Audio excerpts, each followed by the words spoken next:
ఒకవేళ నేను చనిపోయేటప్పుడు నా ముఖం తూర్పు వైపు తిరిగితే నా దేశం ఖచ్చితంగా స్వతంత్రం పొందుతుంది అని బ్రిటిష్ వారి ముందే గర్జించిన ఆ వీరుడు ఎవరో తెలుసా? ఆయనే మేఘాలయకు చెందిన గిరిజన విప్లవ వీరుడు యూ కియాంగ్ నాంగ్బా. బ్రిటిష్ వారు మన దేశంలోని సహజ వనరులను దోచుకుంటూ జైంతియా ప్రజలపై విపరీతమైన పన్నులు వేసి అణచివేస్తున్న రోజుల్లో ఆయన అగ్ని పర్వతంలా లేచారు. 1860 ప్రాంతంలో బ్రిటిష్ వారి ఆధిపత్యాన్ని సవాల్ చేస్తూ జైంతియా తెగలను ఏకం చేసిన నాంగ్బా గెరిల్లా యుద్ధాంతరాన్ని ఎంచుకున్నారు. 1861 జోవైలోని బ్రిటిష్ స్థావరాలపై ఆయన జరిపిన ఆకస్మిక దాడులు శత్రువులకు కంటి మీద కునుకు లేకుండా చేశాయి.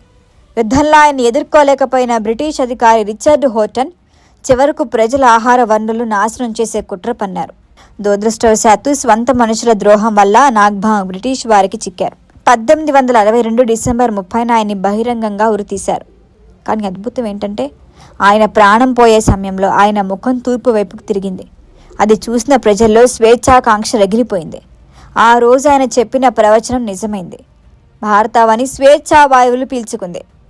నేటికి మేఘాలయలో ప్రతి ఏడాది డిసెంబర్ 30ని నాంగ్బా స్మారక దినంగా జరుపుకుంటారు. గిరిజన ఆత్మగౌరవానికి నిలువెత్తు సాక్ష్యం యూ కియాంగ్ నాంగ్బా.